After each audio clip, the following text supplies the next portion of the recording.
Subukan kong search yung elastic. Eto, lalabas kaya? Tsaka ma-bridge din 'no?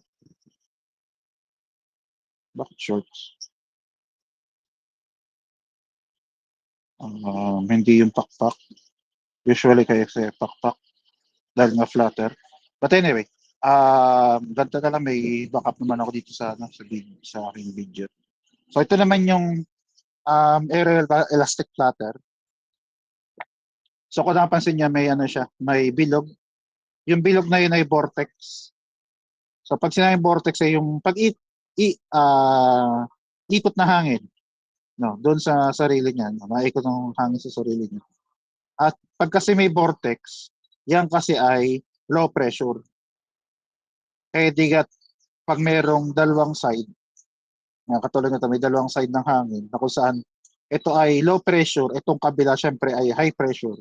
So tendency ay itulak ng high pressure yung low pressure. Kaya kung napansin niyo ang turo ay pababa. Dito, ito na may pataas. Kasi yung kabilang side, yung, so ito siya no. So yung kabilang side kasi high pressure, ito nga ay low pressure. So tendency, syempre, itulak ng high pressure yung low pressure kaya siya pataas na ganun. No, tapos ano lang siya, kumbaga dito lang siya nakalagay, tapos nagka-travel siya across doon sa bridge. Yan. Kasi ano rin siya eh, sarado, kumbaga walang butas sa gitna. Tapos gawa rin siya sa hindi ba manipis, pero pwede na rin sabihin manipis na material. Baka kasi sabihin yung manipis ay parang papel. Hindi naman, bakal pa rin naman yan. Yun nga lang, hindi naisip na pwedeng mag-flex yung ano, yung bakal na ganun kalaki. Kasi sa simula pa lang, ayan, no, nagpe-flex na talaga yan. Tapos ayun, so habang nagkakaroon ng vortex, kaya rin nagkaroon ng vortex dahil nung ano, nung sa tabi. May harang kasi sa tabi. So yun yung pinagsimulan ng vortex din, di yun. So yung pagta-travel ng vortex, habang siya nagpo-form, edi yun yung nagiging cause ng pagkasira. So yung una ay resonance. Dito naman sa aeroelastic flutter, ang cause naman ay fatigue ng material kasi syempre pabalik-balik ang ano eh, yung ina-apply mong force. So ang mangyayari sa kaka-stretch or compress niyan, yun nga, yun ang term na napagod na sa kakahawak yung ano, yung bakal, hindi nasira na. Nakikita ba tong video ito? Baka naman ako imik-imik eh. Hindi Yes pala po. kita. Ayan, sige, thank you. Ayan, so ayan yung ano, aeroelastic flutter. Um, Yan. Tapos idadagdag ko lang na yan. Kasi habang binubuo naman talaga yung bridge, kumbaga sa simula pa lang, ay, ano, from the time the deck was built, sabihin ay binubuo pa lang kasi 1938. Now, from the time the deck was built, it began to move vertically in windy condition. Kumbaga sa simula pa lang, naobserbahan nila na natalon na kumbaga yung bridge. Kaya binigyan din siya ng nickname na Galloping Gertie. Yan, Galloping Gertie. Kaya yun nung nangyari yun, yung nung oras na yan, yung nakita yung nag-collapse yung bridge, akala nila normal lang. Ayun kasi yan. So akala nila ay normal lang yung paglundag na gano'n ng bridge. Tapos hindi nakalain na lalaki yung ano, yung pag-ugoy niya. Kaya kumbaga ay sabihin na natin nasanay sila, nalalundag yung bridge kapag may malakas na hangin. So the motion continued after the bridge had been opened nga, no? Yan sasabi ko. Sa simula pa lang lumulundag na talaga siya. Kaya akala nila nung panahong yon, nung November 7 yun, ay normal lang lahat kasi may malakas na hangin. Ina-expect naman nila dapat may malakas na hangin, nalundag talaga yung bridge. So yun yung ano. Pero katulad sabi ko Han, ang bagong ang recent nilang dahilan ay dahil sa aeroelastic flutter. Yan.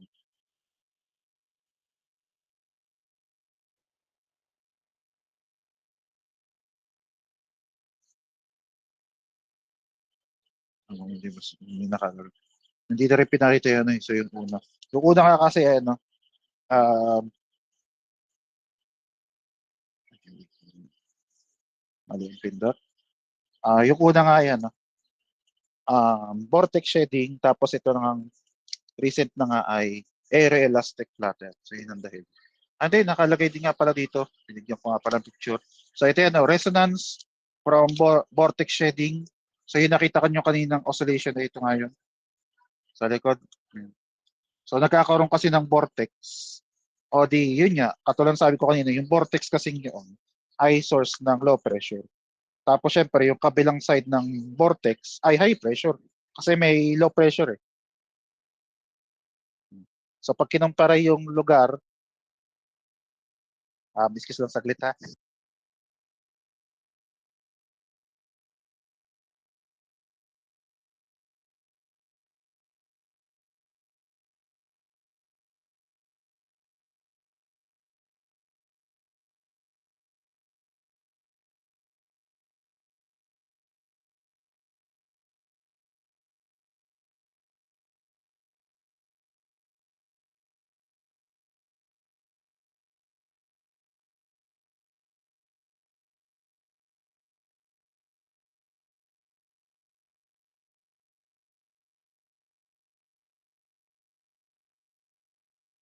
Ayan, tuloy natin. So, okay ngayon, no, sinabi ko, yung una nga ay resonance. Resonance talaga nung una, yung nga ano nila. So, may resonance dahil sa vortex shedding, pero yung nga sumunod niya ay aeroelastic flutter as I said dito.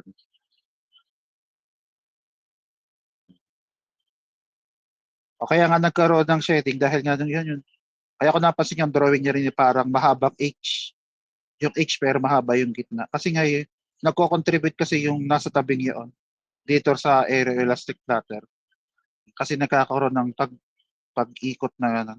So kumbaga, kung ito yung side ng yung bridge na yan, ang nangyari, pagpasok ng hangin na gano'n, oops, isa pa. So pagpasok ng hangin gano'n, naikot siyang pa ganito. O di nagiging vortex kasi may nakaharang dito. Tapos gano'n din sa ilalim. So pagpasok dito ng hangin, gano'n siya. O di iikot ngayon ng ikot dito yung hangin.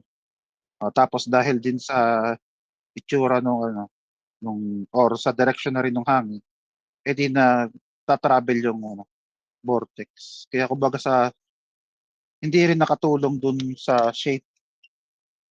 O nga, hindi nakatulong yung shape ng bridge para maiwasan yung ano, yung aeroelastic flutter. So marami kasing ano, pag kasi flutter, pag kasi nandun yung term na flutter ay mostly yung pakpak ng ano, ng eroplano or kahit yung foil ng eroplano, hindi ko tanda kung nung pangalan. Basta yung nasa buntot, yung nakaganyan, o kaya yung nakaganon, yung pinaka sa dulo ng eroplano. So, hindi ko lang alam kung anong saktong pangalan nun. So, yun kasi yung sa may tayo ipagpalag, kaya nga flatter, no, napalag yung dapat ay stiff na na structure.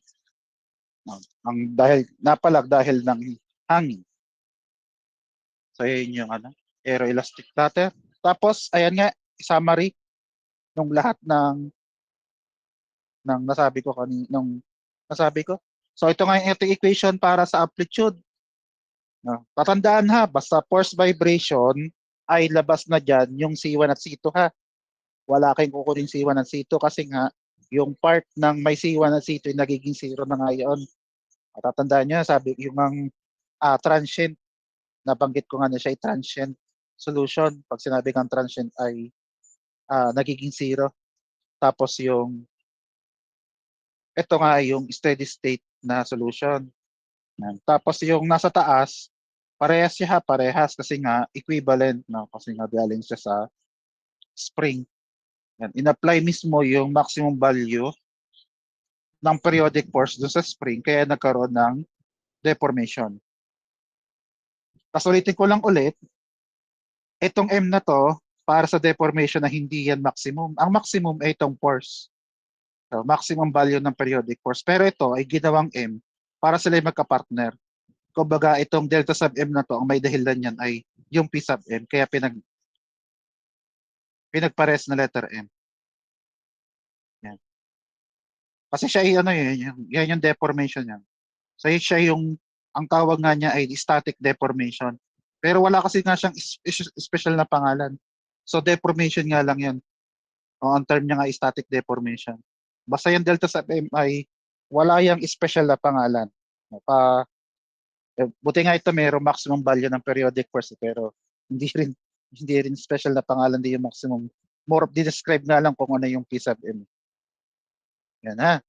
Basta wala, kumbaga pag kayo naghanap sa ibang libro, ay wala talagang pangalan niya. Yan. Tapos, ang masusunod niyang frequency ay yung frequency ng force vibration kasi nga mawawala na yung pagiging natural frequency niya. Ang magiging purpose ay comparison doon sa current niyang frequency or yung force frequency na kapag nagparehas, edi magkakaroon tayo ng resonance. Pag nagparehas, resonance. O yun na lang ang purpose ng omega n. Meron pa rin siyang omega n, tandaan nyo, yan ay natural. Ibig sabihin, lahat ng material or lahat ng assembly, merong natural frequency. Kaya ang ginamit na term ay natural, hindi free. No, kahit free vibration, ang term niya dito ay natural kasi nga, yun nga, nasa pangalan naman, no, natural. No, meron talaga, automatic, built-in, ano pa ba? Basta yung lahat ng material ay may ganun. Kaya siya ay natural frequency. Na kinukumpara nga yung natural frequency dun sa frequency ng periodic force na tawag na natin ay force frequency. Then, other comparison. Kasi nga pag equal ay resonance. Mayroon pa nga tayong dalawang other comparison. So, yung una ay kapag less than.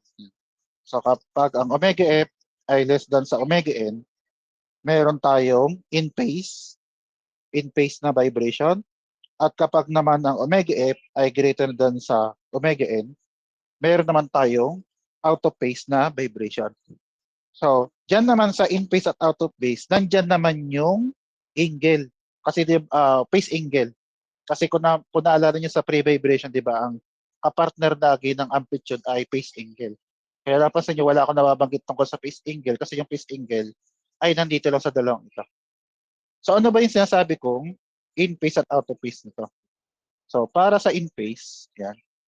So, pag sinabing in phase, ano rin ulit ha, meron tayong dalawang nag-oscillate back and forth. Yan. Meron tayong dalawang nag-oscillate back and forth. So, yung una ay yung periodic force. Yung source para magkaroon tayo ng force vibration. So, dito lang, ang periodic force ay nandun na sa ano, ay in-express na siya as yung paggalaw ng ground. Yan, ito dapat ng ground. Ito, yung drawing na to sa taas ay yung paggalaw ng ground. Yan yung unang nag-oscillate back and forth. At yung padalawang nag-oscillate back and forth ay yung mismong system. Na yung system natin, edi itong spring mass model. Nang tinitingnan natin nag-oscillate back and forth ay itong mass na ito. Yan na, dalawang set na nag-oscillate back and forth nga yan. Hindi magkaiba yan. Kasi nga ang oscillation niya nga ay yung omega f. Obviously ito, nag-oscillate ng omega f kasi nga nandyan yung force frequency. Tapos yung resulting motion, which is nandito sa mass, ang frequency niya rin ay omega f. Kaya nga, kaya nga ang ating period ay nakabase sa omega f, hindi sa omega n. Ako muna, bago magdire-diretso. Okay naman ang audio ko, hindi nagpuputok-putok, hindi mo putol-putol. Ayan, sige, thank you. Sige. So yun na. Kaya ang oscillation nun ay omega f. Ang mangyayari na lang sa omega n ay comparison na lang or hindi nyo makikita dito sa may sarap. Same direction, ayan nga. So pataas yung ating periodic force at yung direction din ng ating mass ay pataas din. Tapos pag pababa yung ating direction ng periodic force, pababa din yung direction ng mass. So kaya mayroon tayong dalawang nag-oscillate back and forth. So para lang maliwanag dito, nag-drawing ako dito ng separate ng dalawang oscillation. Yan. Na magkaparehas kaya nga ang tawag ay in phase. Tapos may isa pa no, which is out of phase. So yung out of phase naman ay opposite ng direction. So from the term na opposite direction, yung ating periodic force ay pataas, katulad na nakita yung sa graph, pero yung ating mass ay pababa. Ayan, pababa. Tapos pag pababa na yung ating periodic force, pataas naman yung ating mass. Ayan. So kung napansin nyo, at kita nyo rin naman sa linya, kung di man halata sa linya, nag-set nga ako ng separate drawing, na kung saan makikita nyo na yung oscillation ng dalawa ay exactly opposite. Exactly opposite to one another yung dalawang oscillation. Kaya ang nagiging phase angle niya ay ito, 180. Kumbaga nga, kung ang usapan na i-phase angle, either magkasabay, so sabihin niya ay zero yung kanyang phase angle kasi nga magkasabay, or exactly opposite. Walang in between. Pag sinabing ay 180 degrees, at katulad sabi ko, walang value in between. Walang value in between to sa dalawang value nito. Okay? Kamo na. So para din mas maintindihan natin, demonstrate ko sa inyo. Demonstrate ko sa inyo yung in phase at out of phase sa vibration.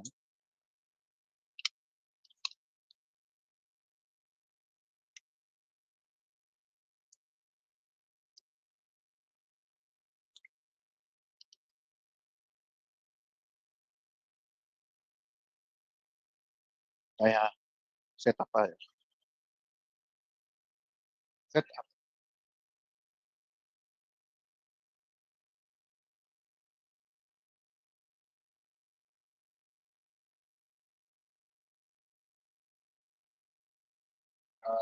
Ayan. So, meron nga tayong dalawang nag-oscillate back and forth. So, yung una ay yung force vibration na magsisimulit ng force vibration na itong kamay ko. Tapos yung normal, natural pala, sorry. So, yung natural frequency ay dito naman gagaling sa pentel pen. Katulad sabi ko, lahat ng material ay meron kanyang natural frequency.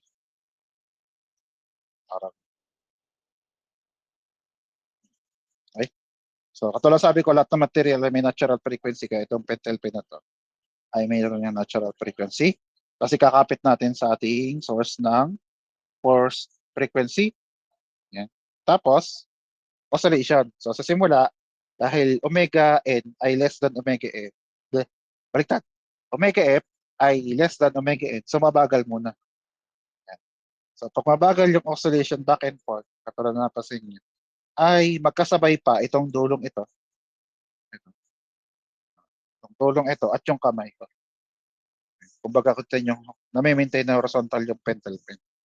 So pag nag-oscillate back and forth habang mabagal pa siya, which is omega f ay less than sa omega n, magkasabay pa. Ngayon, pag binilisan ko ngayon yan, masyado malapit. So, kapag mabagal pa, no, pag binilisan ko yan,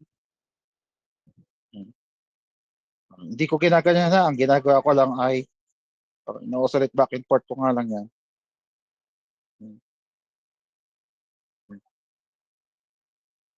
Pag nilitan ko kasi katatanggalan niya. But still, yung pa rin naman, mabilis pa rin naman kasi pagbabagal, magkasabay. Pero pag binilisan ko, pag binilisan, so, kumbaga parang napalag siyang ganun. Kasi nga, ang nangyayari is yung direction ng ating or yung oscillation ng body ay pababa, pero yung kamay natin ay pataas. So, kaya siya ganun. Tapos, ganun din, the other way around. So, kaya parang nasayaw na ganun yung pentel pen. Lalo na pag mabilis. Kasi nga, meron tayong out of phase na vibration. Okay, nasundan po ba? Yung sinabi kong yun? Yes po. Okay, thank you. Sunod. Ang sunod ay yung ibang notable ratio. So, una ay yung magnification factor or MF. MF ay magnification factor. Definition ng magnification factor ay itong kanyang equation. Yan. Kung equation, yun ang definition. So, defined as the ratio amplitude of the steady state vibration. Kaya meron dong A kasi nga yun yung amplitude ng steady state vibration. At yung delta sub M, katulad sabi ko at kahit basahin nyo ngayon, wala siyang special na pangalan. Kasi nga buting itong A amplitude. Pero ito na nga lang, pinakamalapit niyang espesyal na pangalan ay itong sinasabing static deflection. Kasi nga siya ay effect nung in-apply yung maximum value ng periodic force dun sa spring.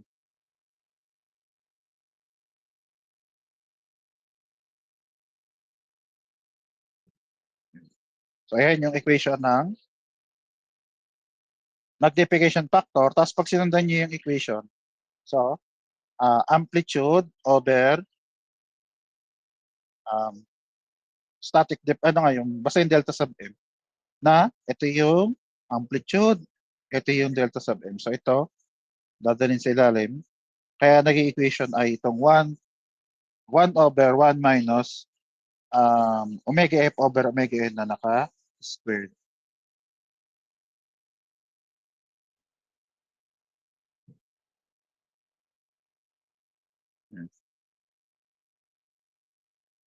So kaya ito ay galing doon yun. Nilagay doon na sila.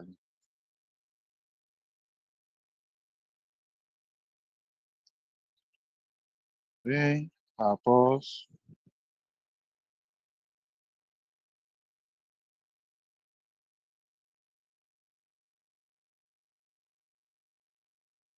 ang isa pang ratio ay ito, frequency ratio. Itong frequency ratio naman ay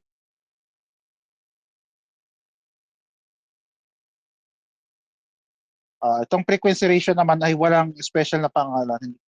Buti nga ito MF. Um, sa ibang libro kasi may kanya-kanyang kanya-kanyang pangalan ito. Itong ratio ito, kaya ang ginawa ko na lang no, para hindi problema, edi yung mismong ano na lang, yung mismong definition yun yung symbol na lang niya. Ng definition nga kasi ng frequency ratio ay ano, yung omega f over omega n. Kaya instead na mag-provide pa ng bagong letter, dito na mismo. So kapag tinanong ito sa problem,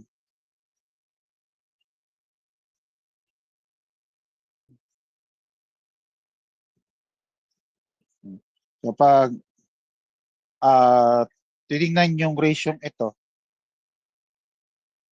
kumbaga kung sa halip na mag-provide ng bagong letter para sa ratio, edi yung mismong ratio na lang na yun ang gamitin.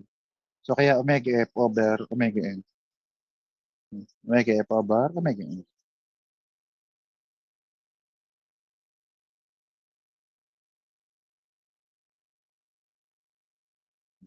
Tapos, pala, yung omega f over omega n, ano ha, yun nakikita nyo yun yung nasa loob ng parenthesis na yun, yun yung frequency ratio.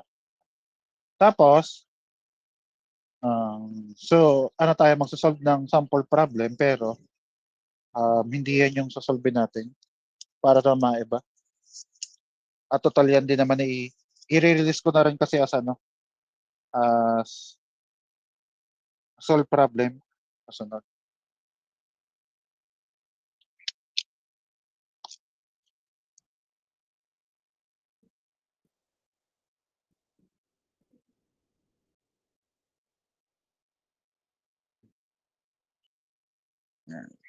So, habang inaayos ko, okay pa naman ha? Nasusundan pa ako. Yes, sir. Thank you.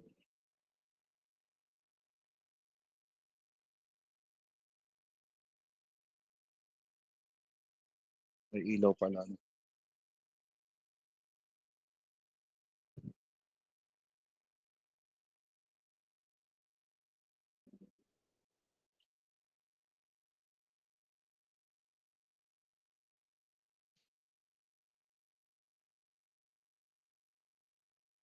Yan. Tapos, ilaw. O na. Andili pa rin.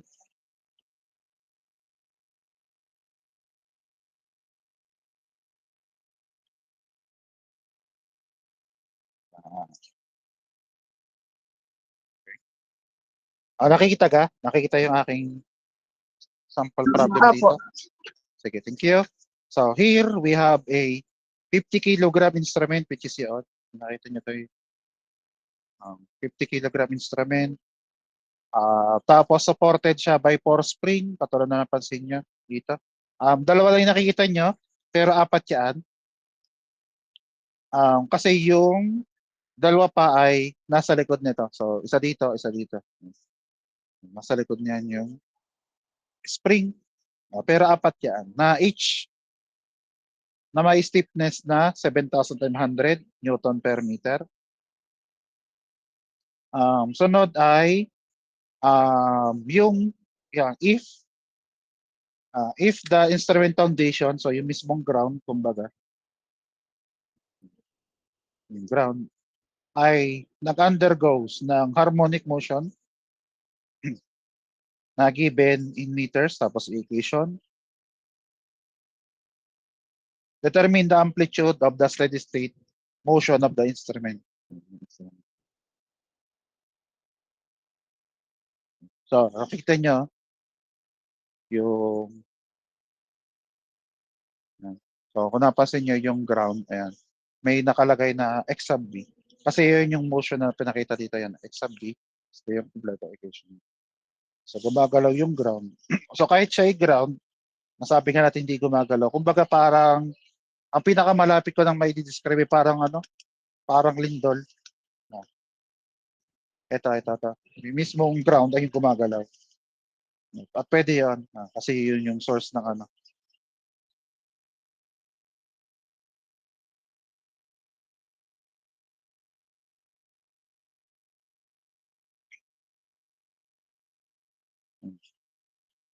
yung mismong ground yung yung gumagalaw. Tapos meron naman siyang motion. Meron siyang harmonic motion. So, lista natin ng given sa isa.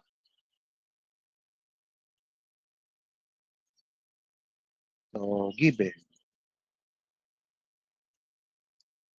Siyempre yung, para pala.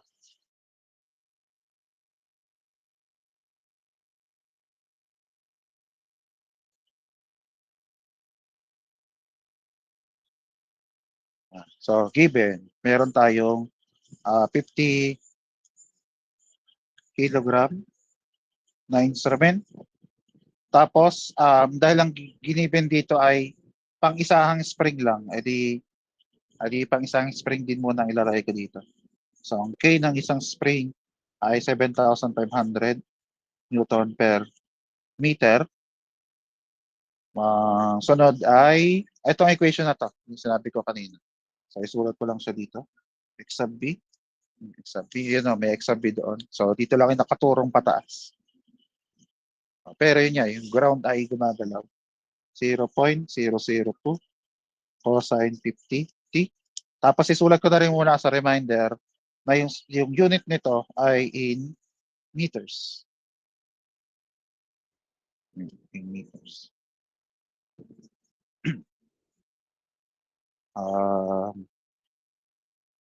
Wala na. So, tanong na. So, determine the amplitude. Di yung A niya. So, determine the amplitude of the steady state motion. Solution.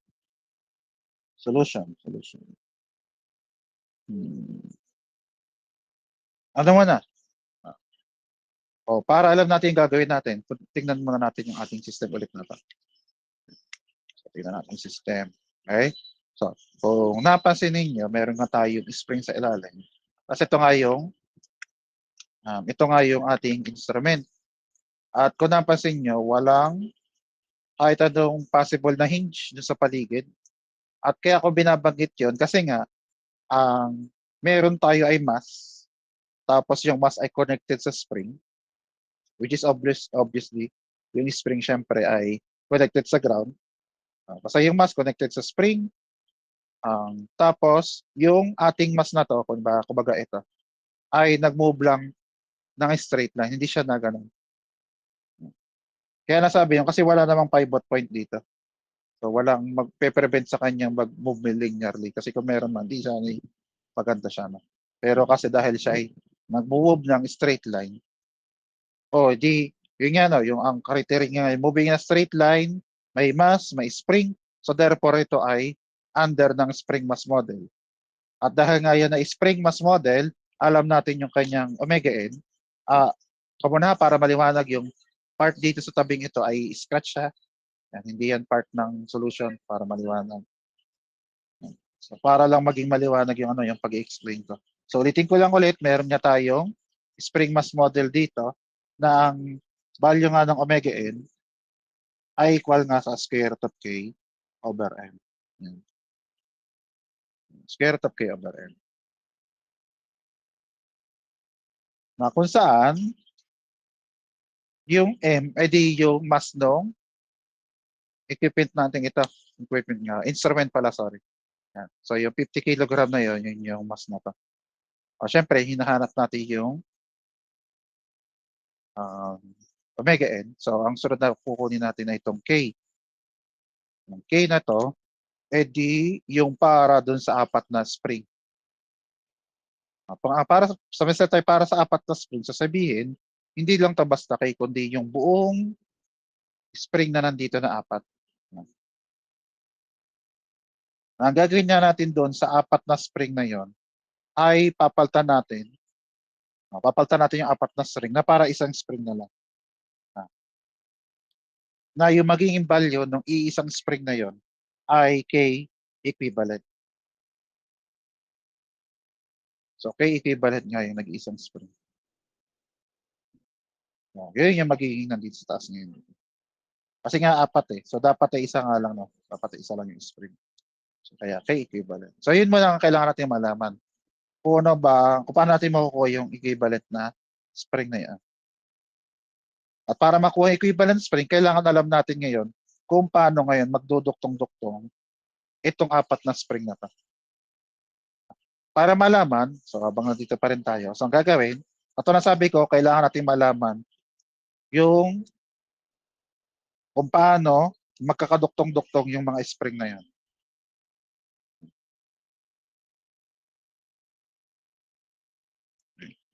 So para malaman nyo ay ang gagawa nga natin ay yung mass natin ito, which is yung instrument, ay either tutulak natin pababa o itutulak pataas. Basta kailangan natin pagalawin yung mass. So dito muna, itutulak natin siya pababa. Tulak pababa. Ang purpose lang kaya itutulak pababa ay para kita natin yung deformation. Lalo na doon sa spring. So kaya ang gagawin muna natin, itutulak natin pababa. Pero ang titingnan muna natin muna sa ngayon, sa pagtulak pababa ay yung paggalaw ng mass. Kasi yung pagtulak pababa, which is yung paggalaw ng mass from here to here, so ganyan ang kalaki. Kaya nga natin tinulak pababa para nga gumalaw yung mass. At kasi yung paggalaw ng mass na yan yung total deformation. Yan yung total deformation.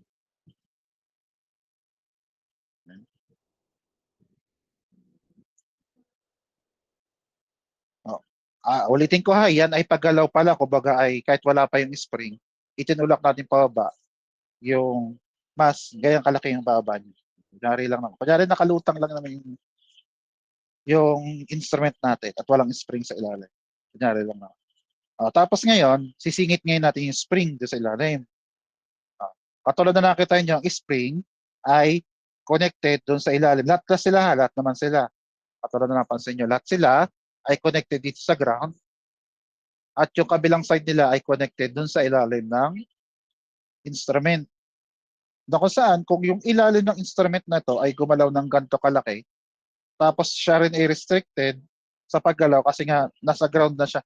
So kapag itinulak mo pa, wala siyang ipapupuntahan, kundi maipit sa may seta. Ang mangyayari sa kanya, walang siya ibang pupuntahan kundi maipit. At ang mangyayari, yung laki ng iniipit or yung magiging deformation, long each of our spring ay itong delta ito. Supposedly yan ay 1, 2, 3, 4 pero dahil pare-pares naman ang value niya, o di delta na lang muna.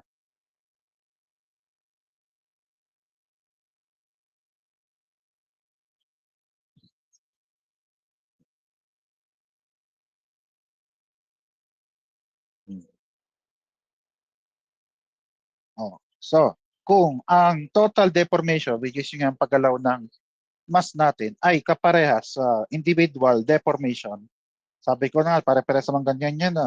Taas yung paggalaw ng ilalim ng mass natin ay total. So, equal yung individual deformation doon sa total deformation. So, therefore, ang configuration ng ating spring is in parallel connection. Di ba, yun yung sinabi ko dati na kapag ang total deformation ay kapare sa deformation, let's say 1, 2, 3, 4 na lang, kahit ano naman yan, pare-pares naman. So, para sa spring number 1 ay delta 1, para sa spring number 2 ay delta 2, spring number 3 and then spring number 4, para sa 3 at yung 4. Pag nga pare-pares yung deformation na yan, dun sa total, ang ating ang connection ay parallel connection. So, kaya kahit ganyan na lang. Basta maliwanag lang ko nung gagawin kung bakit yung ginawa nyo dito sa ilalim ay gano'n ang ginawa. So kaya kahit i-declare nyo lang kung ano ang connection, okay na yun. Okay ba nasundan kung ano nangyari dito bago ako magdire-diretso? Yes po. Sige, thank you.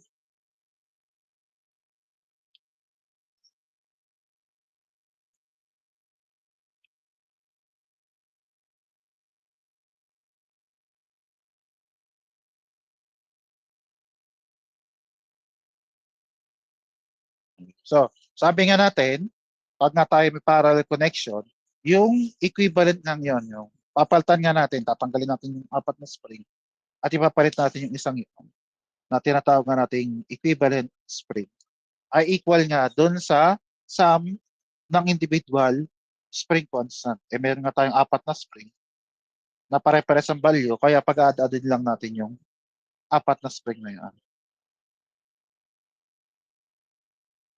Pero dahil nga, ano,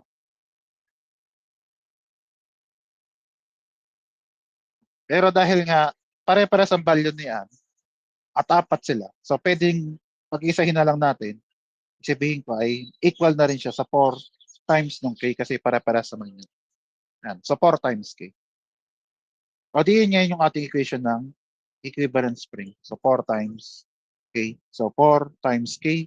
Ang k nga natin ito, 7,500. So 7,500 Newton per meter. Q, kasya ba? Kasya.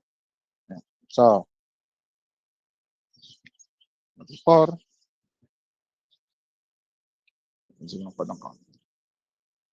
So 4 times nung 7,500 na ito. So sagot ay 30,000. So 30,000 Newton per meter. Tapos na nga, ayun o.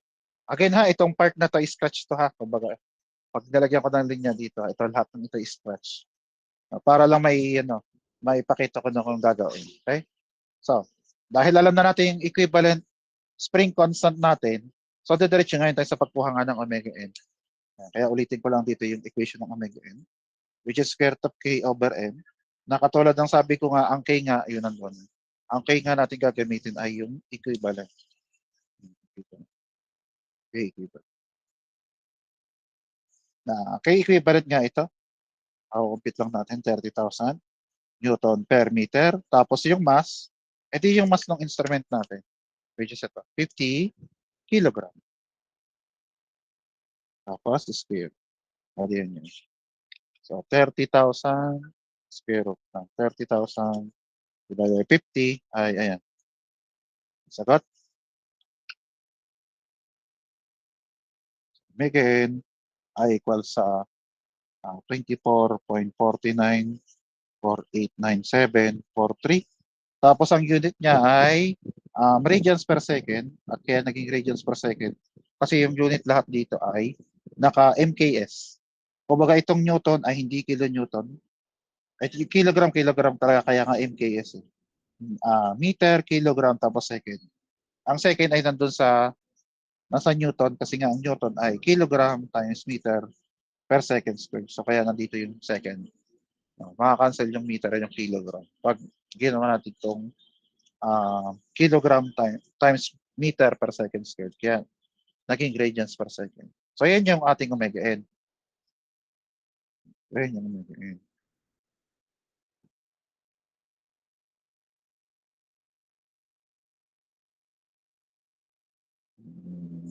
Ha?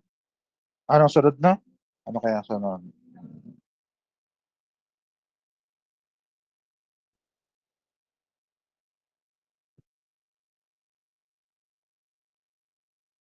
Ang sunod ay onti ano, diretso tayo sa ating amplitude. Total, yan naman ang kinukuha natin eh. No, amplitude. Ang equation nga ng ating amplitude ay P sub M over K over 1 minus omega F over omega N squared. Tapos, ang kaduktong pangalan ay delta sub M. Tandaan nyo ha, equal nga yan. So, either of the two ay pwedeng gamitin. Depende na lang kung anong situation. Yan. So, yan nga yung equation natin.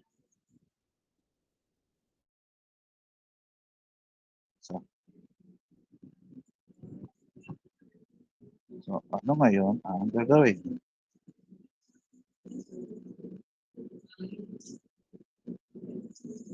Uh, ah, na. Kung titingnan nyo yung equation na to, titingnan yung equation, syempre may omega n. Hindi ka nakuha na nga natin yung omega n. Ito na nga. So, kumbaga, ito, pwede na checkan natin yan. So, checkan ko to, checkan ko to. Kasi may omega n na tayo. So, check at check. Sunod ay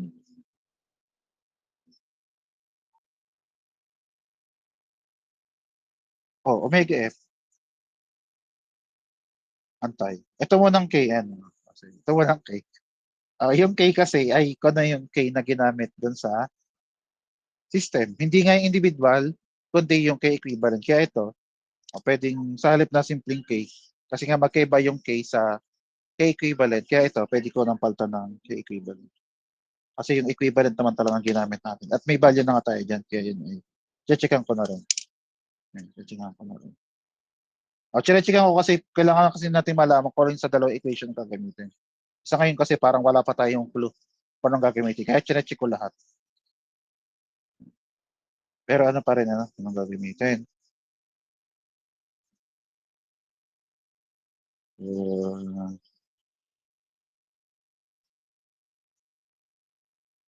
Tama na. Meron pa tayong isang hindi nagagamit na. Yung hindi pa natin nagagamit ay itong equation natin ito.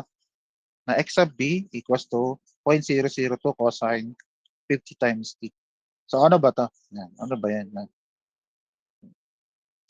Yan kasi ay galing din doon sa ating periodic force. Kung isusulit ko lang yung periodic force, P is equals to P sub M sine omega ft. Okay? So, yung unang kung napansin yung pinagkaiba ng sinulat kong ito dun sa sinulat kong sa equation na to ay yung ginamit na trigonometric function. Kasi yung nasa given ay cosine whereas itong nakalagay ng ito ay sine. Pero na-explain ko nga dati kung di man, ang mangyayari kasi dyan ay pares lang yan. What I mean parehas ay yung graph. Yung graph na ginagawa ng cosine at ng sine ay parehas lang. Parehas nga lang silang tinatawag nating sine wave. Again na, yung side na to ha, para maliwanag itong side na to ng solution ay stretch ito. Para lang may pakita sa inyo yung kailangan ko explain. So, kapag meron tayong equation ng sine, yan, kunyari nga y is equals to sine x. Ang sine kasi nagsisimula sa 0, tapos pataas, pababa, and then dire-diretso. So, ganyan yung itsura ng sine. Ngayon, pag tayo ay may cosine, kapag may y equals to cosine x, ang mangyari naman, yung cosine ay dito na magsisimula sa 1. Tapos pababa, pataas. Ah. Pero ang pinakamahalaga pa rin dyan ay yung itsura or yung shape ng graph natin. Ito nga ay sine wave, obviously kasi nga sine function, kaya yun yung sine wave. Itong cosine ay sine wave pa rin yan. So sa may salita, kahit ang equation natin ay sine or cosine, parehas lang ang mag-generate ay sine wave. Kaya kahit magkapalit yan ng equation silang dalawa, okay lang yun. As long as ang pinag-uusapan lang natin ay sine or cosine at wala ng ibang trigonometric function. Kasi iba na itsura ng kanilang graph ng other trigonometric function.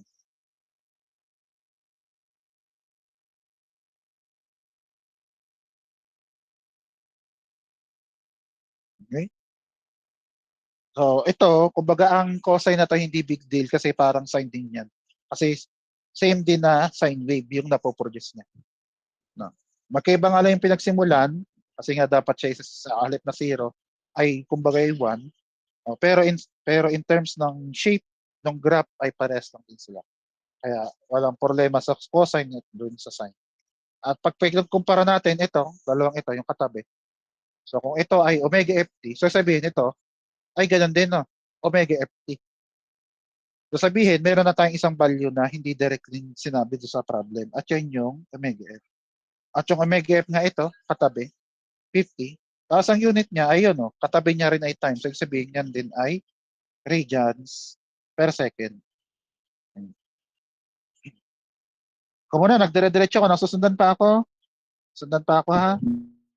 Yes po. Thank you.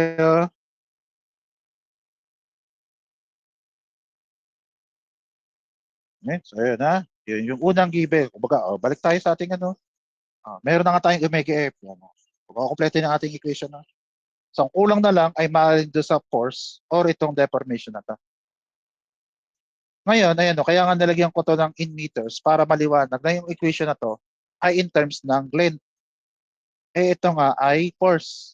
Kasi nga, di kaya ito yung maximum value ng periodic force. Kung ito ay force, ito ay meter, so sabihin, hindi natin magagamit ito. Kasi nga, ang kailangan mo dito ay force, hindi in meters. Kaya ito ay square bracket ko na. Hindi mali, ha. Gaganto ko na lang kasi hindi natin siya magagamit. Pero ito ay deformation. Di kat ang deformation niya ay in meters. Okay? So sabihin itong equation na to ay may kaugnayan ngayon dito. So hanapin niya natin yung value nitong delta sub m. So paano ngayon mahanap yung value ng delta sub m? Balik ako dito. Medyo masikip na kasi kaya ulitin ko lang ulit yung dito. E sub m sin omega f. So anong gagawin? Katulad nung ginawa natin doon sa P sub m dito, which is dinivide natin by spring constant. Di yung magkabilang side na equation, divide natin by spring constant. Ayan. Di yung P din ito, divide natin by spring constant. Magkabilang side ng equation ay divide natin by K. Katulad sabi ko, hindi big deal ang sine or cosine as long as sine or cosine ang ginamit dito. Tapos kaya nga omega ft yung katabi ng cosine na yun. Omega ft rin. Balik tayo. So, kung dati sabi ay P sub m over K ay delta sub m. So ito na, no? So yung hinahanap natin delta sub m ay nandito. Yan. P sub m over K ay delta sub m tapos sine omega ft. Tandaan nyo, ito naman ay yung value nito. So sabihin, it's more of coordinate ng ito. So kaya nga P, yan nga yung force ay equal sa K. Tapos instead hindi, tama naman, na ang ating deformation ay in terms ngayon ng coordinate system which is X. Ito. So dito naman siya kukunin na yung P ay yung force in-apply. Hooke's law pa rin to, ha. Baka mali to. Hooke's law pa rin yan. Ito yung force na in-apply na nagbabago-bago. Depende ko ng value dito. Okay? Nagbabago-bago. Tapos syempre yung K ay yung sa spring. Sige, kumpletuhin ko na para hindi kayo malito. No? Yung K equivalent pares lang din yan. Ito rin ay K equivalent. So sabihin, no, pag i-divide natin yung P ng K equivalent na yan, ang makukuha natin ay yung X. Na yung X na given niya sa atin na hindi lang basta X, hindi X sub B. Ito yung X sub B. Tapos ito ngayon, ililipat ko dito para malapit. So, ito lang, ha, ito mismo, kukopehin ko lang dito para malapit yung comparison ko. Sabi ko nga ay X sub B equals to delta sub M sin omega ft. Ay nga, no, pag pinagkumpara natin, ito nga yung omega f, at yung delta sub m na kailangan na natin para dito, ay itong nasa unahan na ito. Tapos yan nga ay in meters.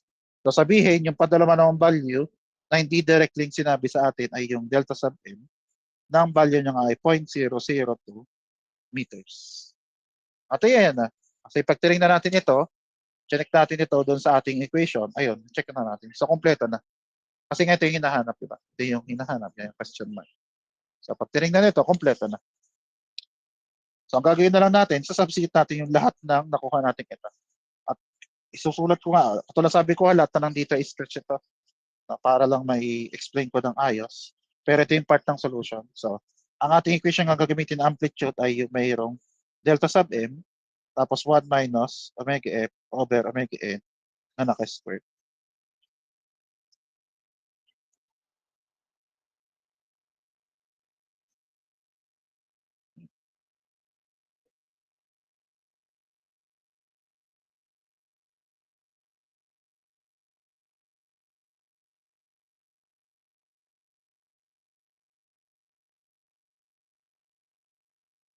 Okay.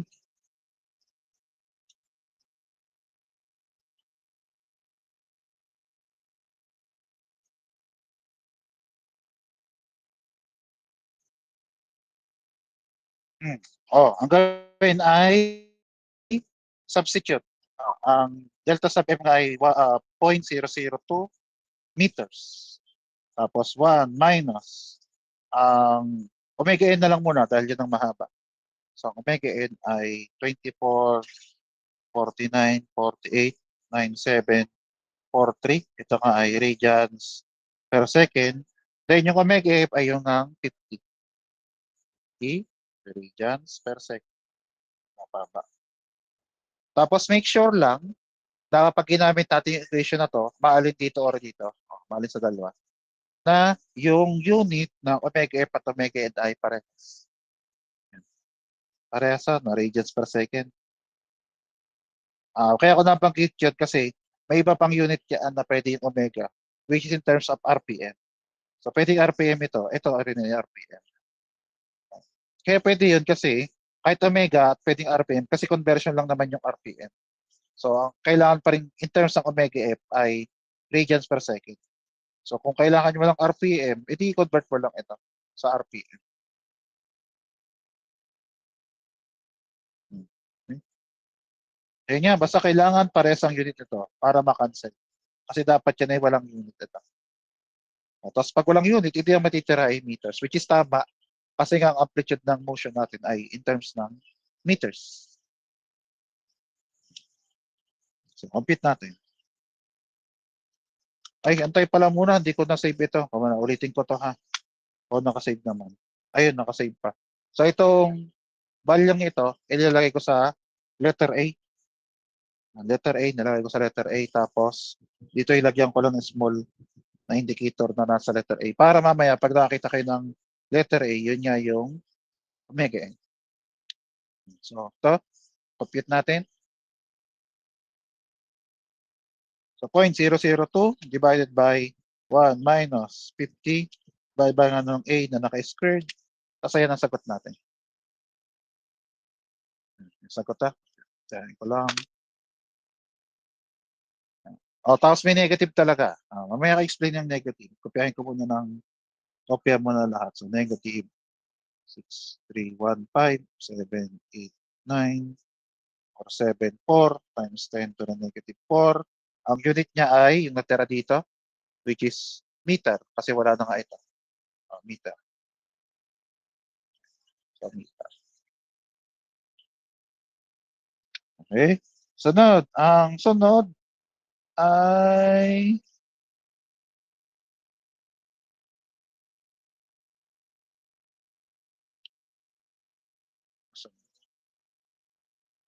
ito. Negative, no? Ako muna ha. So kahit anong wave, no, hindi lang dito ha. So kahit anong pinag-uusapan niya yung wave, at ang pag pinag-uusapan niya yung amplitude, tandaan nyo, ang amplitude ay, pwede ko sabihin na ang amplitude ay scalar. Amplitude is scalar. So sabihin, ang ibig sabihin ko lang dito ay hindi mahalaga sa kanya ang direction. No, ang mahalaga sa kanya ay yung layo. So kapag nga ito yung ating sine wave, ang mahalaga lang sa kanya ay kung gaano kalayo itong pinakamataas na to. Doon sa gitna. Yun yung amplitude. Kasi ito amplitude din ito. Pero ang pinakamahalaga lang ang pinakamalayo. Hindi niya tinitingnan kung nasa taas or nasa baba yung malayong yun. Ang mahalaga lang ay yung layo mismo. Kaya nga sabi ko scalar, hindi siya katulad ng vector na kailangan ay may direction pa. Okay. So ano nga yung negative na to? No? O mamaya yan. Pero katulad sabi ko, ang pinakamahalaga diyan ay yung value. Kaya yung negative na yan, hindi ngayon, kumana para maliwanag yung negative na yan, hindi ibig sabihin ay less than zero. Hindi may ibig sabihin yan. Pero for our particular purpose dito, ang gagawin natin sa negative na yan, itatanggalin natin. Kasi yung kailangan nga lang natin ay yung mismong numerical value. So, ra-round up natin siya hanggang 4 decimal place. Kaya itong 7, katabi niya ay 8. So, gagawin ko 8. Tinanggal ko lang yung negative. Ni-round up ko sa 4 decimal place. Iduduktong ko pa itong times 10 to the negative 4 meter. Ah, okay. Tapos yung negative na yan ay hindi niya yung naka-reference sa kanya.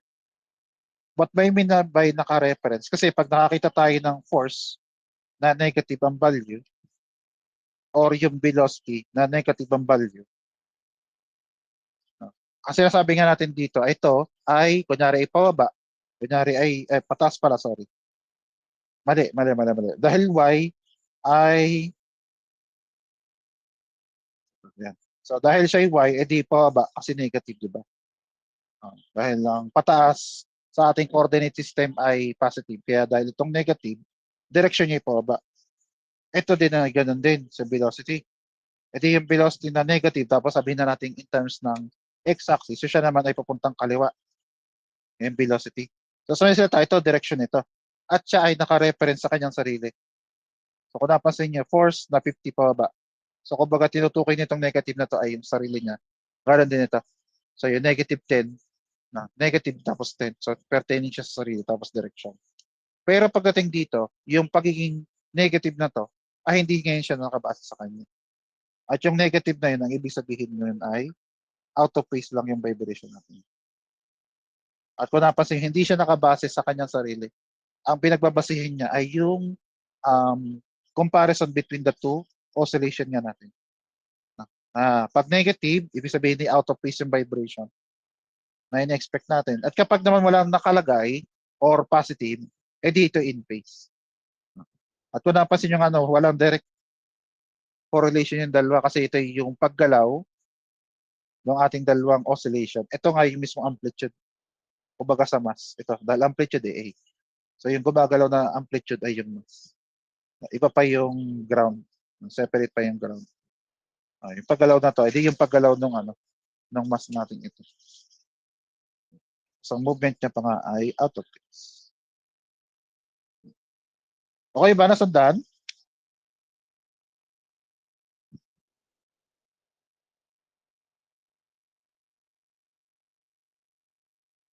Hello, nasandaan?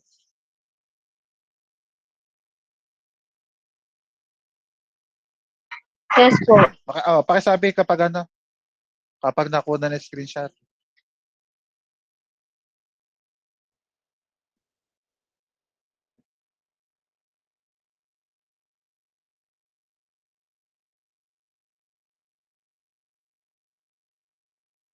Okay na. Okay na. Sige. Thank you. Ayan. Tapos yung ibang problem ay i-upload ko na lang. Siguro isama ko na rin to. Maikli lang naman. So basta yung lahat ng problem na meron ako at na-solve, ay bibigay ko na lang sa inyo via Google Classroom as solve problem. At kaya ako gagawin yun kasi ngayon week 14, week 17 ng ating final. So pagkatapos nito ay 2 linggo na lang. 2 linggo meeting na lang. Kaya didiretso na ako sa sunod na topic. At dahil ako dumiretso sa sunod na topic, dapat tayo ay merong problem set number 3. Dapat ha. Kaso, since ito rin magagawa rin naman dito ng assignment or problem set, di pagsabayin na lang kaysa magkahiwalay pa. So sa may salita ay mag-merge yung problem set number 3 at yung 4, isang pasahan na lang. Tapos ang pasa niya ay bago mag-final exam. Bago magsimula ang final exam. Doon ang pasa. Ako muna, narinig ako bago ako dire-diretso. Narinig ako. Yes po. Ayun, ha, yun. So, ulitin ko ulit, ang problem set number 3 at problem set number 4, which is yung para dito ang 4 ha. Yung problem set para dito ay pag-iisahin na lang. So, problem set number 3 na lang ipapasa, tapos ipapasa siya bago mag-final exam. Tapos ang isa pa nating concern ay yung quiz. Yung quiz. Ang quiz sana ay week 15 kasi yun na yung last nating face-to-face meeting. Ang nangyari naman ay next week na kasi yung week 15 kasi ngayon ay week 14. Nakashare naman ako, no? Nakashare naman ako. So ngayon nga ay week 14. So sa Paliseta, next week ay week 15. Ang problema pa kasi ay may di-discuss pa kasi ako. Kung wala na ako i-discuss, pwede ko sanang i-quiz na nga sa next week. Eh meron pa kasi akong i-discuss. So para hindi ako maipit, edi ang gagawin ko na lang ay i-move ko na lang siya sa data.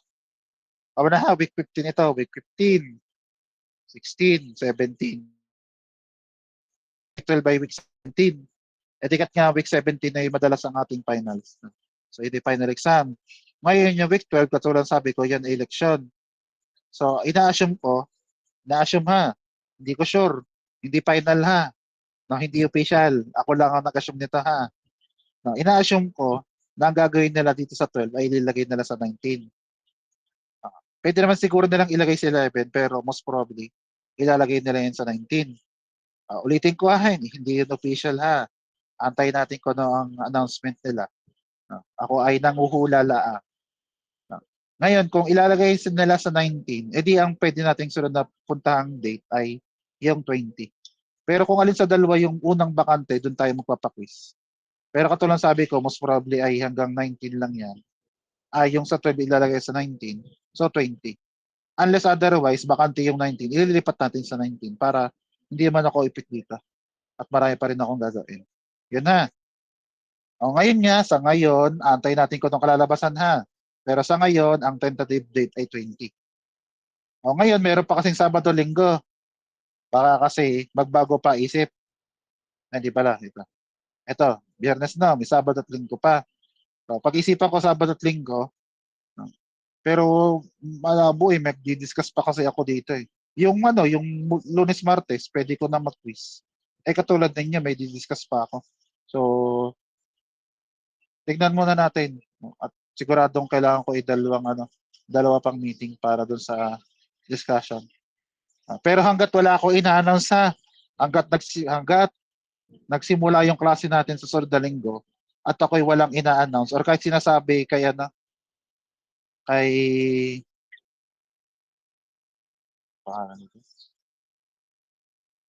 Asaw nga ga.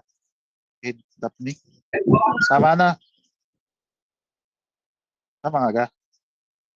Apo. Ayan, yan. So hanggat wala akong sinasabi sa iyo, edi ang default nga nun ay May 20. Yan. So hanggat ako'y walang ina-announce, yan, naka-stick yan sa week 20. Yan. Yun na. Sige po. Sige. Para din sa lahat na. Hanggat ako'y walang ina-announce, week 20, May 20 yan, May 20. Tapos pag titingnan natin kung anong kalalabasan kung 19 o 20 talaga siya. Pero sa meseta dito sa week 18 na ito, natin gagawin yung quiz. Tapos ano pa? Yun nga, quiz sa May 20, somewhere dito yung pasahan ng um, problem set number 3 na pinagsabang problem set number 3 at 4. Yan. Yun na, sinabi ko na ha, habang may oras pa. Yan. Tapos, proceed ngayon tayo sa ating sunod na topic. Nga pala, bago ako react na lang tayo para narinig ko yung para kita nyo yung pag-react ninyo. Narinig ko yung sinabi kong yon, kahit thumbs up na lang, kahit thumbs up. Salamat. Salamat sa nakinig. Yan ha. Salamat. Ang dami niyo. Okay. Isa lang. Yan. Salamat sa nakinig ha. Yun nga ha. Basta yun. Sabi ko na ang plano. Yun nga lang. Titignan natin kung anong mangyayari. At pwede kasing magbago yung plano. Yun na, nag-aano na rin ako sa may salita ay may maliit na tsansa na baka next week ha. Pero katulad na sabi ko, antayin niyo yung announcement ko kung next week ba talaga. Pero sa ngayon, May 20 muna. Okay, so proceed tayo sa sunod. Ayan. So sunod nating topic ay damp pre-vibration.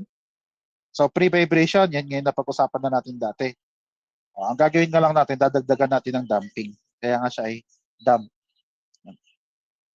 At para masabing damp yan, vibration is said to be damp when its frequency gradually reduce until it rests to its equilibrium position. So, babagal hanggang sa tumigil sa kanyang equilibrium position. Tapos nagkamay ako ng sulat dito. Ito ay resistive force, hindi motion. So, due to resistive force, yan. So, yung pagtigil doon sa motion ay due to the presence ng resistive force na naka-apply doon sa system or pwedeng sabihin na nag-dissipate yung energy doon sa system. So na, yung tatlong sources ng damping. So yung tatlong sources ng damping ay una, Coulomb damping. So sa Coulomb damping, Coulomb damping is also called dry friction damping.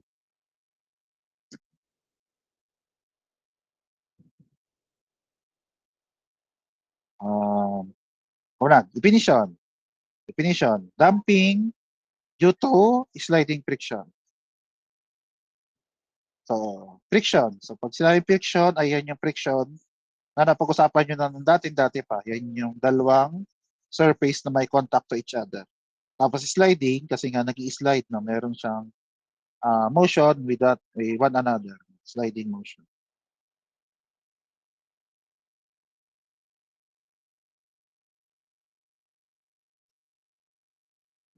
Tapos ay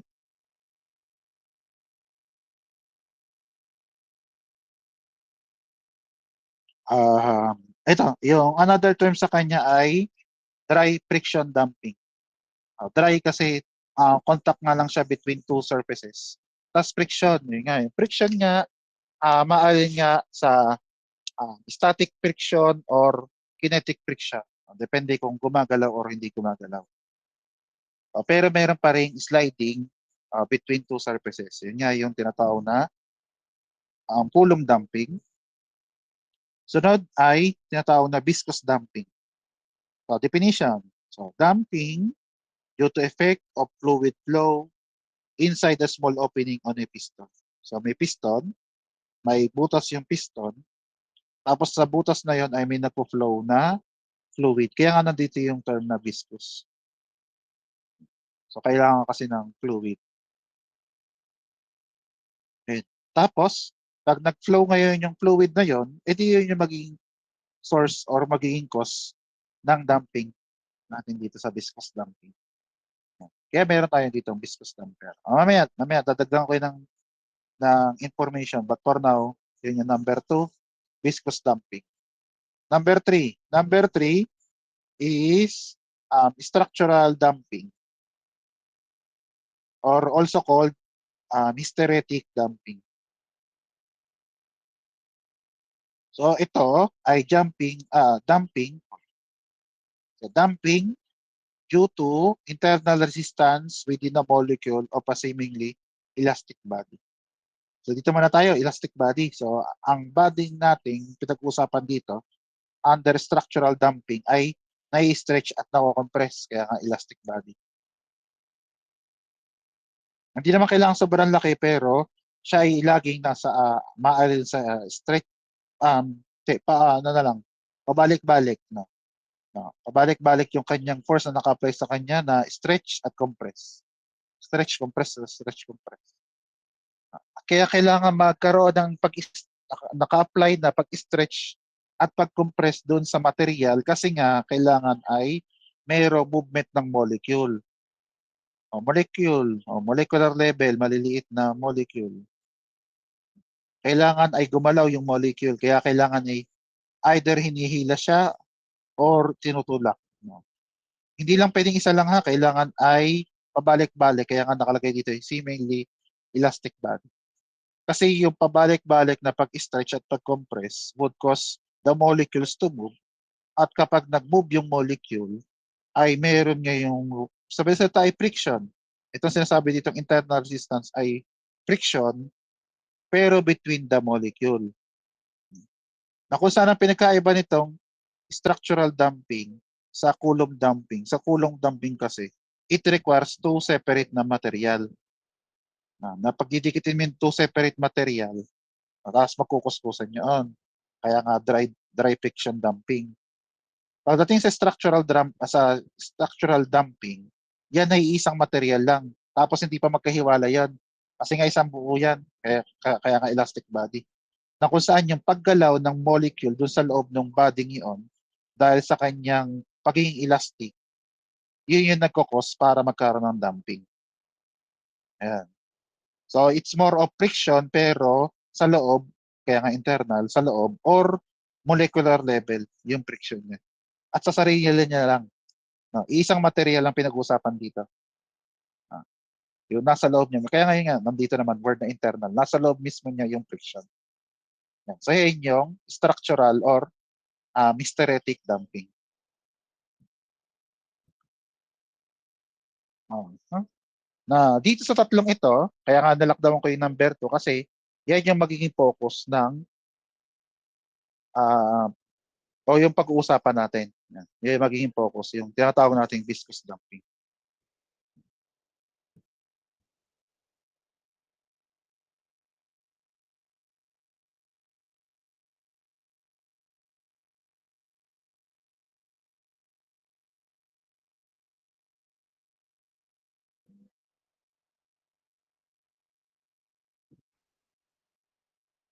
Saglit lang, saglit.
Ayan, tuloy natin. So, ayan tayo. Ngayon, ulitin ko ha na ang focus ng ating discussion ay itong number 2 na viscous damping. Tapos bago ako dumiretso dun sa sunod na slide ay kung napansin nyo, kung babasahin nyo yung buong definition niya, yung viscous damping ay merong mechanism or apparatus or kung ano naman kasi may piston tapos may fluid flow. At yung mechanism na ginagamit natin para magkaroon ng viscous damping ay ito lang, viscous damper. Meron tayong viscous damper na ginagamit. Ito yung viscous damper. Zoom in ko lang. So katulad sabi kanina, no, may piston. Kung napansin niyo, may piston, tapos may butas. So isa lang dito yung pinakitang butas pero basta ano lang naman to, representative nung ng viscous damper na may piston tapos may butas. Kasi ito yung cross-sectional area ng piston. Tapos ay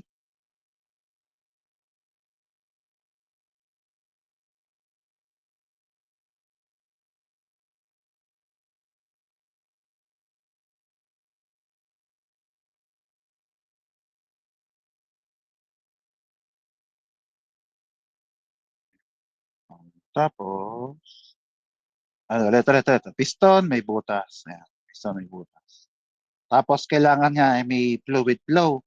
Yan. So, kung may fluid, kailangan may lalagyanan. Tapos, may piston din naman. No, kaya may lalagyanan tayo. Ito yung cylinder naman. cylinder. Tapos may fluid flow. Ibig sabihin itong space na to at yung space na to ay may fluid dyan. At nasa pangalan naman viscous, so dapat ay mataas ang viscosity. Mataas ang viscosity. So, or yung term na viscosity, ang ibig sabihin niya nun ay resistance of the fluid to flow. Resistance of fluid to flow. So ayaw niyang gumalaw or ayaw niyang mag-flow. Pag mataas ang viscosity ay mataas ang or mas mataas ang resistance niya to flow. Ay, yun na. Mataas ang viscosity, mas mataas yung resistance niya to flow.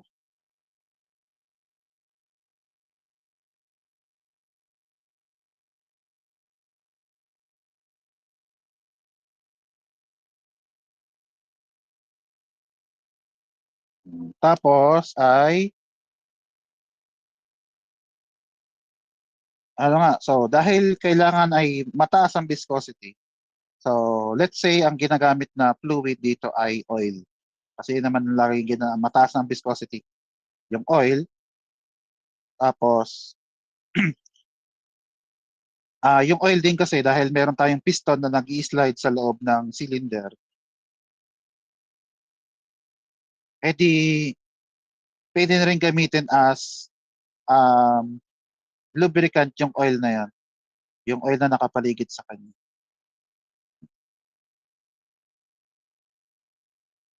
So habang siya nag-i-slide back and forth, pwedeng ano na rin siya, yung lubricant.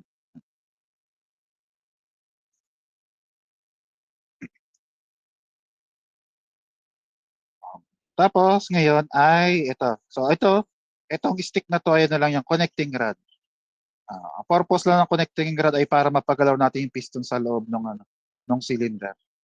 Ay, yun lang talaga ang purpose niya.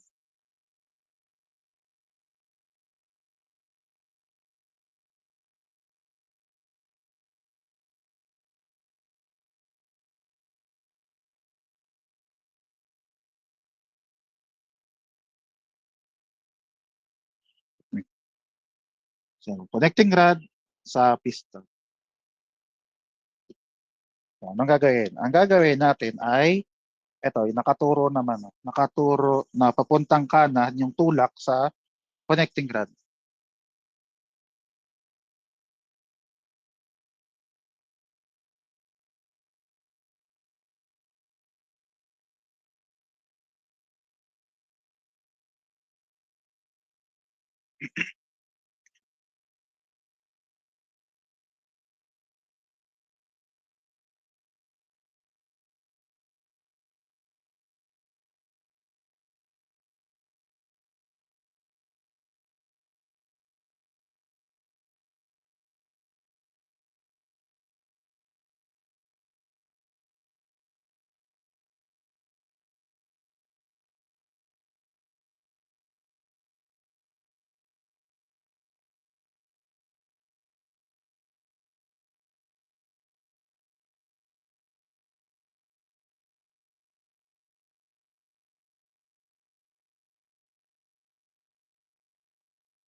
Ayan.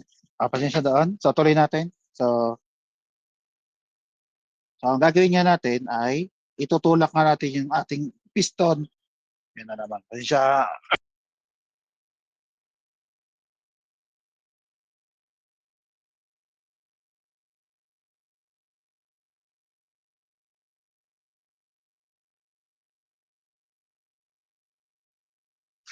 Ayan. So, tuloy natin ulit. So, itutulak na natin yung ating piston according dito sa direction natin. Tapos, yan. So, tutulak papunta doon, which is pakanan. So, ang mangyari, di syempre, dahil tinulak natin yung piston pakanan, edi pupuntang kanan nga yung piston. Pupuntang kanan yung piston. At syempre, pag pupuntang kanan, ito nga ay, ano nga yun ha, puno yan ng oil. No? Puro oil nga ito oil din ito. So, ang mangyayari, pag nagpupuntang kanan, edi i-compress ngayon itong piston na to, yung oil, kasi may oil nga dito. I-compress. Edi syempre, pag kinompress, ay magkakaroon ng mataas na pressure. So, tataas ang pressure dito. Pero yung pagtaas na pressure ay hindi totally na magiging maliit yung volume niya. No, katulad nung, kumbagay, compress katulad ng air. Hindi ganun yan. Kasi may route of escape yung tumaas na pressure dito. Ito kasi yun yung purpose nga ng butas. Para pag tumaas ang pressure, edi may pupuntahan yung pagtaas na pressure na yun. At kung napansin nyo, yun, yung arrow na to, ay papunta dito kasi itong kabilang yung kabilang side na to ay mababa ang pressure kasi hindi naman naipit. Ito ay naipit. So, kaya mataas ang pressure at ang tendency, di ba, lagi ay mag-move yung fluid from high pressure papuntang low pressure. Kaya ang mangyari ngayon, magkakaroon ngayon nga dito ng flow. Yan, dadaloy dito yung fluid dito sa loob na to. At tandaan nyo nga, ang pinag-uusapan nga natin ay viscous na liquid. So, sa salita, sa simula pa lang, ay ayaw naman talaga niyang mag-move kasi nga ay viscosity siya. Pero pinipilit natin siyang pagalawin doon sa maliit na butas na yon. At yung pag-flow ngayon ng fluid na yon or ng oil doon sa maliit na butas na yan, ay yan yung nagiging source ng ating viscous damping. Yan, yung pag-flow na yun doon sa maliit na butas. Yan. So, yun yung nagiging source ng viscous damping. Hindi pa tapos na. At kaya rin viscous damping ang ginamit natin over dun sa tatlong yun. Di ba meron nga tayong tatlo. So yung number 2 ang napili kasi meron kasi siyang special correlation. Correlation between yung force na in-exert mo dito, kaya ito yung gusto kong palitan. Purahin. Tapos tatawagin kong F sub B. F sub B. Basta nandito yung definition mamaya. Kamanahin dy B. Yan. F sub B. May kaugnayang force na in-apply mong yan, which is F sub B, doon sa velocity ng piston. Ito, yung velocity ng piston. May kaugnayan dalawang yan.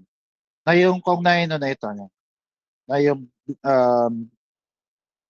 yung force na in-apply natin, na tinatawag nga nating viscous force, ay directly proportional doon sa velocity ng piston.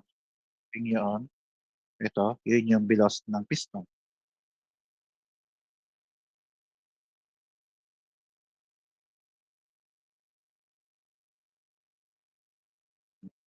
No, kaya ito yung ginagamit. No? Kasi may correlation yung dalawang yan. Directly proportional. Tapos, para maayos yung proportionality yun,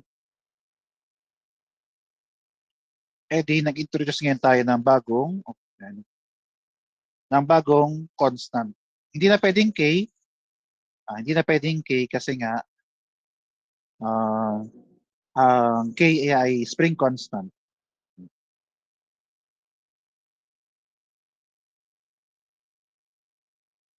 So may bago siyang spring constant. May bago tayong constant na letter C.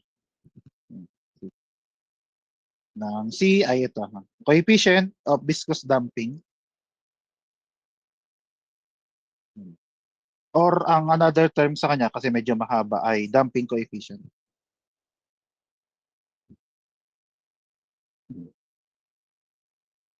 Damping coefficient. So damping coefficient. Yung mas kompleto kasi ay coefficient of viscous damping or damping coefficient.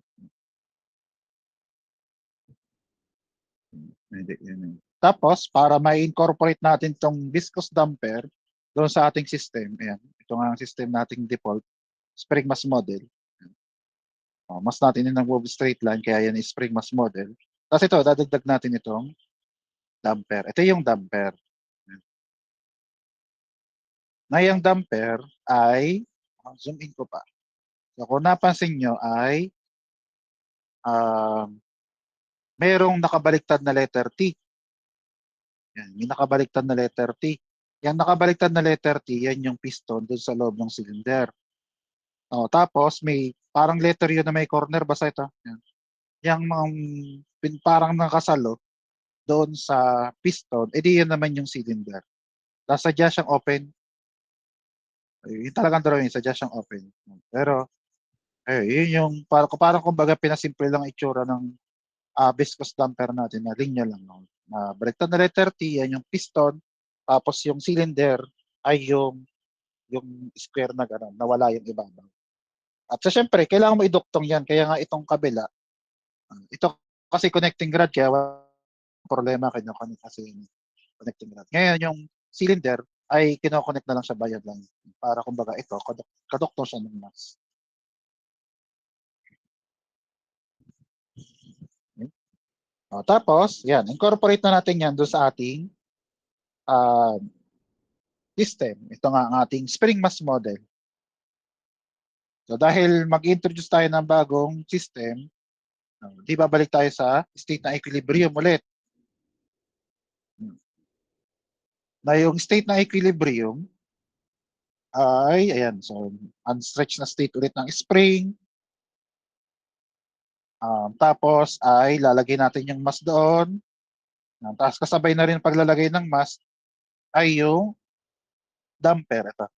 Ito nakita nyo yan ay yung damper. Tapos ay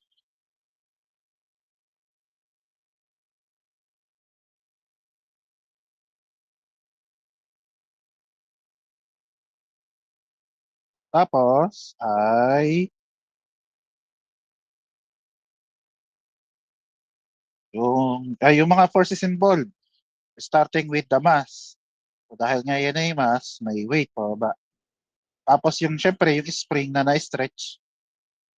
Katulad sabi ko naman lagi, ang spring ay gusto laging bumalik dito sa unstretched na state na ito.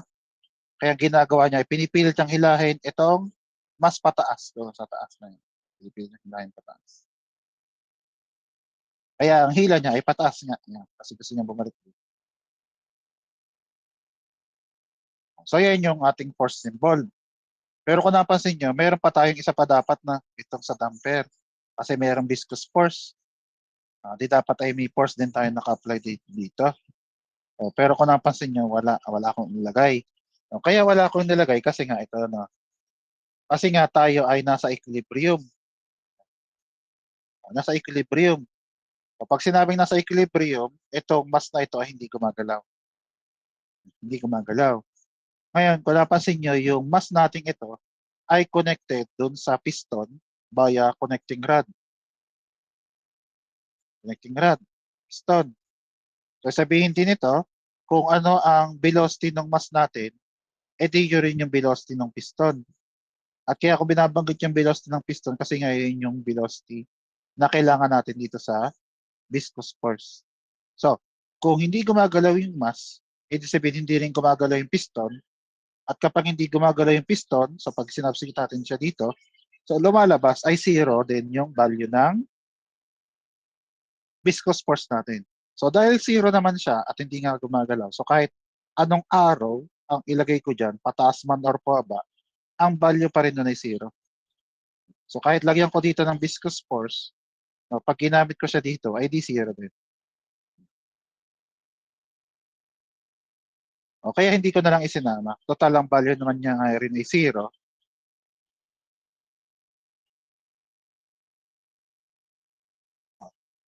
Kaya ang forces na lang natin, ay gagamit natin, no, puro vertical force, kaya sa mission ng force Y, tapos pababa ang direksyon para dun sa pag-stretch ng spring natin, kaya pababa, tapos pababang direction niya na weight, pababa ay positive, tapos yung tension ng ating spring na pataas ay negative, yun nga, no, K delta ST, para dun sa spring,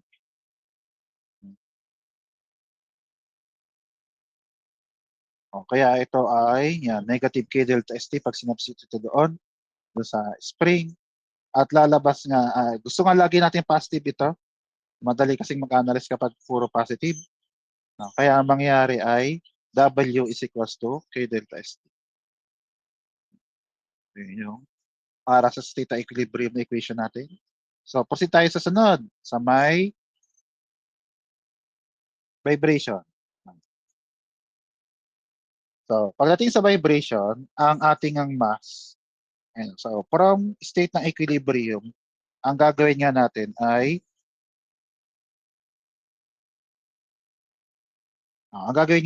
tutulak nga natin pababa.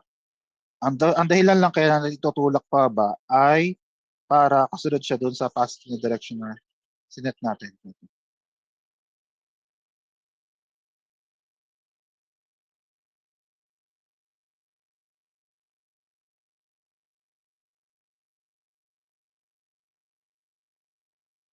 So, kaya pababa na para pababa yung direction.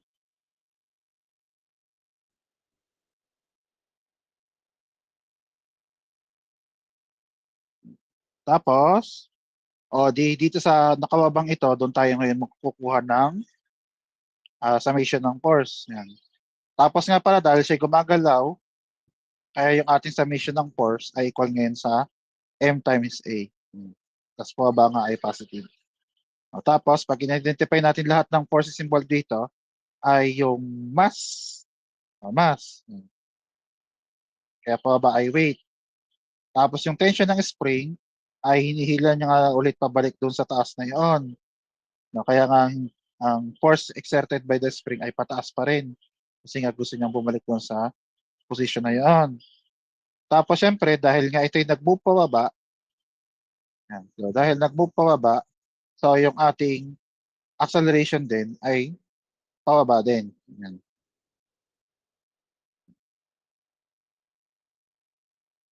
At tapos ngayon, incorporate na natin tong sa viscous force. Kasi nga, gumagalaw na nga yan nga, vibration, may acceleration nga tayo, sasabihin niya ay gumagalaw na yung ating system. Ang kailangan niya natin ay yung velocity ng piston, pero yung piston ay directly connected dun sa mass. Kaya kung ang movement ng mass, yun din yung movement ng piston. Then sunod ay yung direction ng viscous force. Direction ng viscous force, katulad sabi ko rin kanina nung una pa, mayroong resistive force na naka-apply dun sa system. At yung resistive force ay parang friction. Kasi ang kailangan natin doon ay yung kung paano naka-apply yung friction. Di ba sabi nga, ang friction always opposes the direction of the motion. So, kinokontra niya yung motion. Ano bang motion natin? Ito, pababa nga. So, kung pababa yung ating motion, so kukontrahin niya ng viscous force, kaya siya pataas. So, pababa, edi pataas. Buti kaya yan ngayon. Yan yung ating FBD ngayon na kasama. So, pababa yung, basta pataas yung ating viscous force. So, apply ngayon natin yung ating summation ng force. So, pababa nga ay positive, kaya yung ating weight na pababa ay positive. Tapos yung ating tension ng spring, pati yung viscous force ay pataas parehas, kaya parehas silang negative. Then equal siya doon sa ating acceleration, ay acceleration nga natin ipababa. Kaya positive din yung ating acceleration.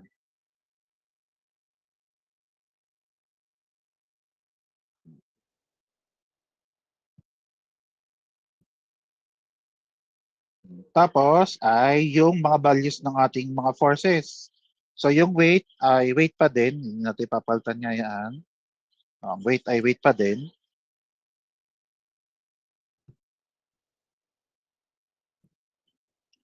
Tapos ang tension ng spring ay equal nga doon sa total deformation mula sa simula. Ngayon total deformation ay ito nga ang delta ST at yung X. Kaya yun yung kanyang deformation. Delta ST plus yung X Tapos, yung ating viscous force nga, ayan na nga, mayroon na tayong value na. Ay, hindi pala. Ito na lang. Yan, C times B. Yan, F sub B, ay C times B. Then,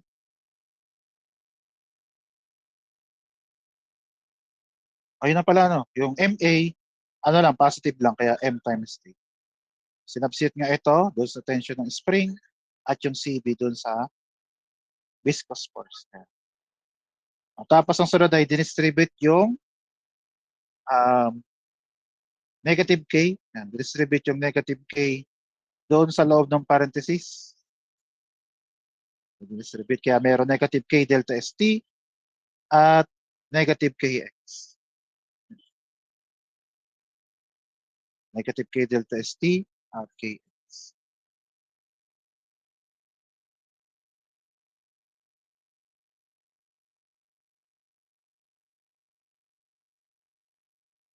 Tapos, sunod ay from our equation na nakuha nga sa equilibrium, yan, W is equals to K delta ST.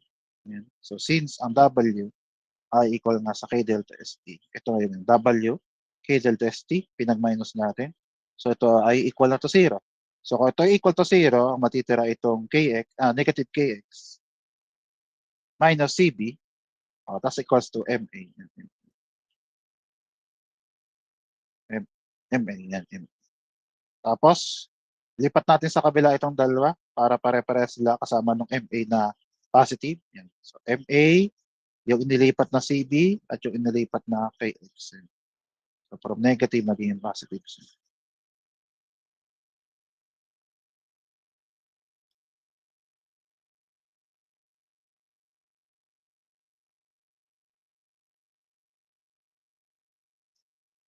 Uh, Tapos, yung equation na yan, nakita nyo na yan. Tataklaban ko lang to. Ah, yan nga yung equation natin nung tayo ay nag-pre-vibration. O ano pa, nung unang-una pa, nung pre-vibration or undamp pre-vibration ng spring mass model. Ang ginawa nga natin dati, ito ang A na to, ay yung acceleration ng mass. Yung X ay, yan nga yung position ng mass from the position of equilibrium. So yung layo ng mass from the position of equilibrium. So yung X ay position ay yung A ay acceleration. Kaya nga sinabi natin ng acceleration ay second derivative ng X with respect to time. Ngayon, meron ngayon ng ganyan.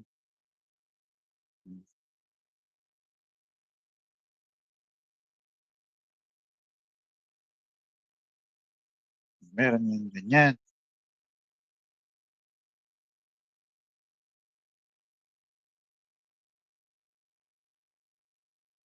Na kung saan, ito ang velocity ito, dapat nga yan nga yung velocity ng piston.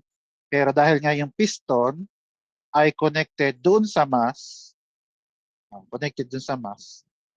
kaya kung ang velocity ng mass, yun na rin yung velocity ng piston.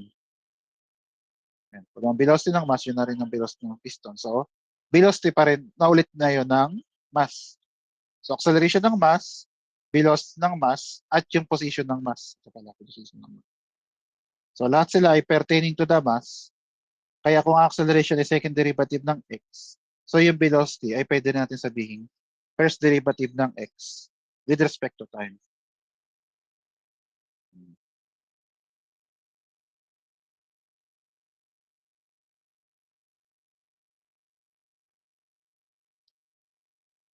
Okay? Yun na. So, yung A ay magiging double prime, ang B ay magiging prime, tapos yung XX pa din.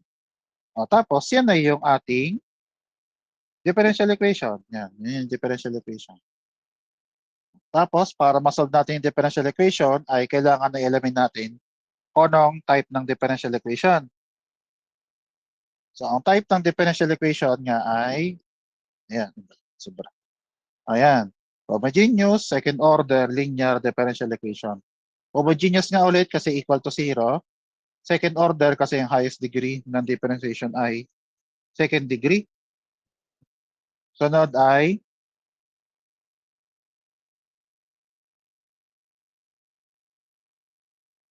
Ang sunod ay yung linear kasi yung differentiation ay nag-i-increase by 1. Tapos walang naka-squared sa kanila. So, hindi ito naka-squared, hindi rin ito naka-cube. Kahit ito rin, no? Kung napansin nyo, wala siyang power. Hindi siya naka-raise sa kahit anong power.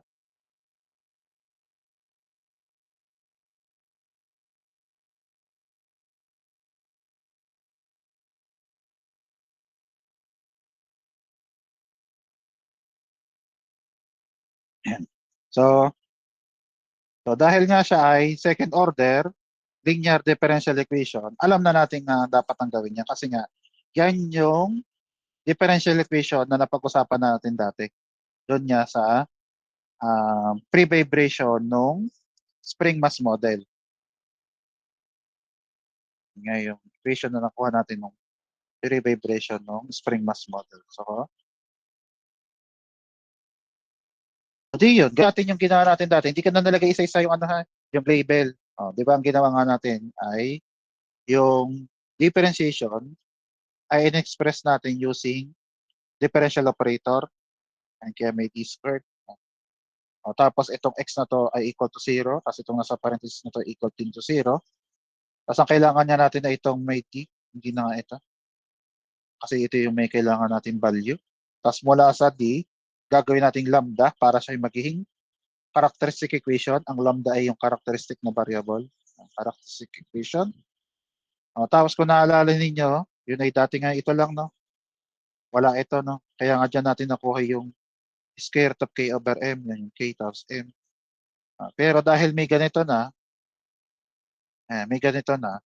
ang gagawin ngayon, same idea pa rin, kailangan nyo pa rin malaman yung value ng lambda o yung root ng lambda. At para magawa yun ito rin. Ang tawag nga natin dito ay quadratic equation. So ito ay quadratic equation din. At para makuha or masolve yung value ng x, which is yung root ng quadratic equation, kailangan natin ng quadratic formula. So kung ito ang quadratic formula nito, ito ang quadratic formula nito. No, susundin lang natin yung ABC, x. Yan. Ang x nga dito ay lambda. Kasi yun nga hinahanap natin value, katulad nito, x ang hinahanap ng value. Na yung A ay yung M, ang A ay dalawang lugar, no, yun, at yung nasa ilalim. Tapos ang B ay itong C, o malilito ha, dalawa ang C. Yan. Basta ito yung C, ito pang dito lang, tapos yung dito lang. Ako na, yung B na yung dalawang yon ay yung C. Yung dalawang yan. Tapos yung C ay ito lang, yung nasa dulo lang, yung AC lang yon, tapos yung KD yun. Pero katulad ng sabi ko, ang mahalaga nga dyan, mahalaga pa rin yung numerical value. Walang problema doon. Mahalaga pa rin yung numerical value. Pero, ang kailangan pa rin natin ay kung ano ang type ng root na meron tayo dito. Kung anong sagot, kumbaga, dito. Ang type ng root. Kasi depende sa type ng root ang magiging general solution natin. Depende, ulitin ko ha, depende sa type ng root ang ating magiging differential equation. So para malaman yung type ng root ay titingnan na natin itong nasa loob ng square root na to, which is ang tawag nga natin dyan ay discriminant. So dito na to muna tayo mag-ano. Ito ano lang to. Definition lang ng discriminant. So nilagay ko lang yung definition ng discriminant. Pero dito tayo magsisimula ha sa may discriminant next meeting. Para-remind na lang ako. Narinig ako? Apo. Sige, thank you ha. Yan. Wala man nang alis. Wala man nang alis.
Ayan. Baka muna may tanong at ako'y baka nalilimutan din. Baka may tanong. Wala naman po. Baka wala naman. Sige. Sige. So kung wala nang tanong, di hanggang dito na muna. Kaya see you next meeting. Sige. Bye-bye. Thank you Thank po, you and sir. bye-bye. Thank you po, sir. Sige. Thank you and bye-bye.